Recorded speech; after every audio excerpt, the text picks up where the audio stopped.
बोलो जयकारा बोल मेरे श्री गुरु महाराज की जय।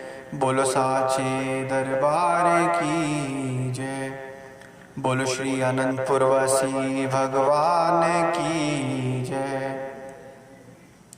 सौभाग्यशाली गुरुमुख सज्जन मंडली, इसी प्रकार अपने मन एवं चित्त की समस्त वृत्तियों को एकाग्र रखते हुए अपना ध्यान सम्मुख विराजमान श्री श्री 108 श्री सद्गुरुदेव दाता दयाल जी महाराज जी की ओर लगाते हुए अपनी मुख रचना को पवित्र करने हेतु एक बार ऊंची और मीठे स्वर में बोलिए जयकारा बोल मेरे श्री गुरु महाराज की जय।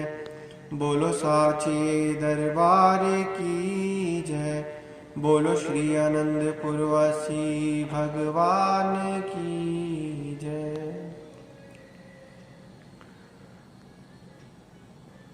गुरुमुखों, महापुरुष फरमाते हैं,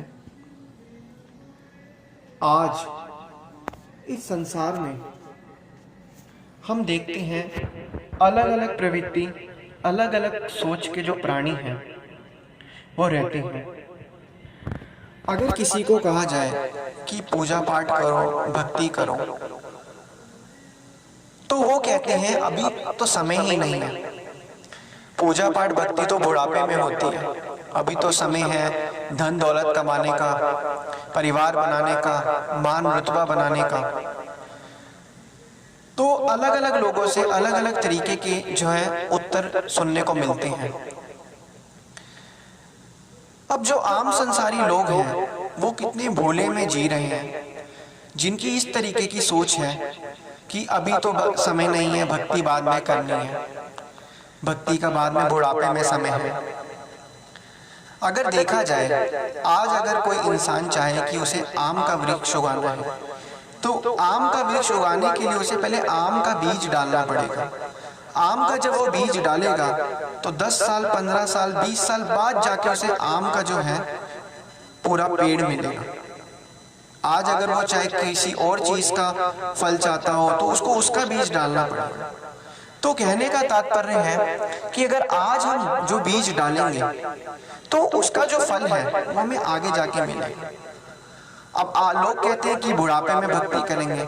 आज हमारे हाथ पैर काम कर रहे हैं, आज हम भक्ति कर सकते हैं, सेवा कर सकते हैं। अगर बुढ़ापे में हमारे हाथ पैर काम ना करें, कोई बीमारी लग जाए, तो हम क्या कर पाएंगे? और उस समय हमें पछतावा होगा कि काश उस समय हमने भक्ति और सेवा का कार्य कर लिया होता तो आज हम निश्चिंत होते। क्योंकि भक्ति और सेवा का कार्य, हम तो परमात्मा के बच्चे हैं। हमारा जन्म ही इस संसार में इसलिए हुआ, आवागमन से छुटकारा पाने के लिए, इस भव सागर से पार होने के लिए। लेकिन ये सोच, ये चीज, ये हमें किसी ने बताई ही नहीं। ये ज्ञान आम मनुष्य को महापुरुषों की शरण में आकर ही मिलता है। गुरु ज्ञान से ही इस सच्ची चीज का पता लगता है। जब जीव गुरु की शरण में आकर इस सच्ची चीज को समझ लेता है तो वो अपने कार्य में लग जाता है। उसे पता लग जाता है कि सही क्या है, गलत क्या है, मुझे अपना कार्य क्या करना है, मेरा असली मकसद क्या हुआ है इस दुनिया में आने का, इस संसार में आने का। आज इतने लोग पैदा होते हैं, इतने लोग मरते हैं।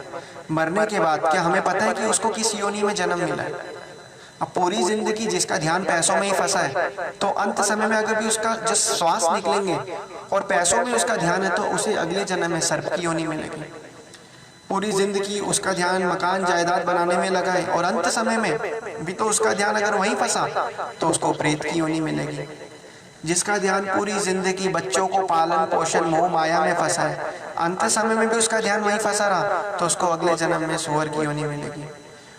जिसका ध्यान बचपन से ही, शुरू से ही भक्ति परमार्थ के कार्य में भगवान की तरफ लगा हो, तो अंत समय में जब उसके श्वास निकलेंगे तो उसको मनुष्य का जन्म मिलेगा। उसे भक्ति रूपी जो उसने कर्म किए हैं उसका उसे फल मिलेगा और वो भव सागर से पार हो जाएगा। इसलिए महापुरुष फरमाते हैं कि अच्छा समय आता नहीं है, जो समय हमारे हाथ में है, वर्तमान अवस्था ही हमारी सही समय। एक और छोटा सा उदाहरण लेते हैं। आज संसार में हम देखें, लोग डिग्रियां प्राप्त करते हैं। अगर वो सोचे कि मुझे संसार में अच्छी जॉब चाहिए, अच्छा कार्य चाहिए, तो उसको बहुत साल पहले से ही मेहनत करनी स्टार्ट करनी पड़ती है। अगर एक बच्चा सोचे कि आने वाले समय में मैं अच्छी जॉब प्राप्त करूं, तो उसको बचपन से ही इतनी हार्डवर्क और लगन के साथ मेहनत करनी पड़ती है, ताकि अच्छे अंक लाकर, अच्छे कॉलेज में एडमिशन लेकर वो अपनी अच्छी जॉब प्राप्त कर पाए। तो यही भक्ति में भी सिर्फ यही चीज ही है कि अगर हम शुरू से ही भक्ति रूपी कर्मों को करेंगे, तो हम आगे जाके हमें वो चीज जो हम बचपन से ही कर रहे हैं, तो हमें आगे जाके दिक्कत नहीं पड़ेगी। हमारा ध्यान हमेशा ही भक्ति में ही लगा रहेगा। आज आम संसारी लोग को कहा जाए कि मेडिटेशन करो, तो उनको कहते हैं कि मेडिटेशन में ध्यान ही नहीं लगता। अरे ध्यान लगेगा कैसे? जब बचपन से ही तुम्हें आदत नहीं पड़ी ध्यान की, तो ध्यान लगेगा कैसे?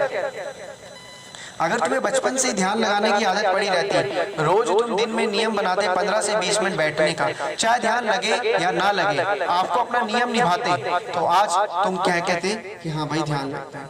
और असली सच और शांति तो इसी में ही है। तभी तो कहते हैं सुकून सस्ता है और ऐशो इतरत का सामान के लिए जो मेहनत है वो महंगी है। सुकून तो हमारे पास ही है, सुकून तो हम मुफ्त में प्राप्त कर सकते हैं, लेकिन शर्त क्या है कि हमें सुकून को प्राप्त करने के लिए बैठना पड़ेगा, हमें भजन अभ्यास करना पड़ेगा, मेडिटेशन करनी पड़ेगी। आप ये सोचिए कि जब हम बचपन में थे तब भी पैसे नहीं कमाते थे, तब भी सुखी रहते थे। आज पैसे कमा के भी दुखी हैं। पहले पैसे ना कमा के भी सुखी थे और आज पैसे ज्यादा कमा के भी दुखी है, धन दौलत कमा के भी दुखी है, परिवार ज्यादा बना के भी दुखी है। ऐसा क्यों है? क्योंकि हम अपने मन को उन चीजों में बार बार लगाए जा रहे हैं। हमें पता ही नहीं कि हम कितनी बहुत बड़ी गलती कर रहे हैं। उस चीज को बार बार लगाने की, रोज हमें 24,000 सोचों में से हम रोज सोचों में यही सोचते हैं कि कैसे धन दौलत कमाए, कैसे परिवार बनाए, कैसे रुतबा बनाए। जब हम ये चीजें सोचते रहेंगे तो हमारे तो मन की जो चेतन मन में प्रवृत्ति है वो भी वैसी ही हो जाएगी। तो हमने तो अपने जो चेतन मन है उसको सही जो है संकेत, सही मैसेज दिया ही नहीं है। और सही मैसेज उसको क्या था कि भाई तुम्हें भक्ति करनी है, तुम्हें शांति में जीवन व्यतीत करना है। शांति के चक्कर में तुम अपना क्या कहते हैं, जो शांति है वो गलत जगह ढूंढ रहे हो। तुम सोच रहे हो कि पैसों इशरत में, दुनिया के सामानों में शांति मिल जाएगी। ऐसे तो हो ही नहीं सकता, ये तो नामुमकिन चीज है। इतने राजा रंग फकीर आए, आज तक बता दो किसी को कोई शांति मिली हो? सभी खाली आते इस दुनिया में आए थे, खाली आते संसार से चले गए। तो इसलिए महापुरुष फरमाते हैं कि जीव जाग जाओ, सही पथ पर चलो, सही रास्ते पर चलो। गलत जगह पर जाओगे तो अपना ही हानि करोगे। क्या होगा? आज इस जन्म में भक्ति नहीं करोगे तो फिर दोबारा अगले जन्म में 84 के चक्कर में फंसोगे। फिर 84 के जन्मों को पूरा करने के बाद फिर मनुष्य जन्म मिलेगा किसी चीज के लिए, इसी चीज के लिए भक्ति करने के लिए। फिर भक्ति नहीं करोगे, फिर फंसोगे, फिर ये जन्म मिलेगा, फिर आवागमन का चक्कर चलता ही रहेगा, चलता ही रहेगा, चलता ही रहेगा। जिस प्रकार एक विद्यार्थी अगर एक कक्षा में अच्छे तरीके से ना पढ़े तो उसकी बैग या कंपार्टमेंट आती है तो उसे वही कक्षा दोबारा करनी पड़ती है। अगली बार फिर वो नहीं पढ़ेगा, फिर उसे वही कक्षा जो है वो दोबारा बार बार करनी पड़ेगी। अगर वो पहली बारी भाई उस कक्षा में अच्छी मेहनत करके अच्छे मार्क्स ले आएगा तो उसे दोबारा कक्षा में नहीं जाना पड़ेगा, उससे अगली कक्षा में जाना पड़ेगा। इसी प्रकार अगर हम इस संसार में अभी भी इस अच्छे सत्य पथ पर जो हमारा भक्ति के लिए जीवन मिला है, जन्म मिला है, उसको नहीं करेंगे तो हम बहुत बड़ी भारी भूल करेंगे। फिर इस संसार में हमारा 84 लाख योनियों के बाद जन्म होगा, फिर हमें यही चीज दोबारा करनी पड़ेगी। फिर भी नहीं समझेंगे, फिर भी यही चीज दोबारा करनी पड़ेगी। आवागमन का चक्कर चलता रहेगा, चलता रहेगा। और आम संसारी सोचो लोगों को तो इस चीज का पता ही नहीं है कि कितनी बड़ी भूल हो रही है। आज हम जो देखते हैं, आज जो कुत्ते, बिल्ली, भैंस, बकरी जो आज हम गलियों में देखते हैं घूमते हुए, वो कौन लोग हैं? वो आम संसारी मनुष्यों में से ही लोग हैं जिन्होंने अपने सही समय पे भक्ति करी नहीं, कर्म सही करे नहीं। कर्म सही नहीं करेंगे तो अपने कर्मों के अनुसार ही जन्म मिलेगा। तो इसलिए महापुरुष फरमाते हैं पांचों नियम की पालना करो, भजन अभ्यास और भक्ति करो। अगर 1 घंटा भजन अभ्यास का समय नहीं तो आधा घंटा सुबह और आधा घंटा शाम को करो। और अपनी सुरती को हमेशा, जो कि सबसे कीमती चीज है, उसको हमेशा महापुरुषों के चरणों में लगा कर रखो। बोलो जयकारा बोल मेरे श्री गुरु महाराज की जय। बोलो श्री सद्गुरुदेव भगवान।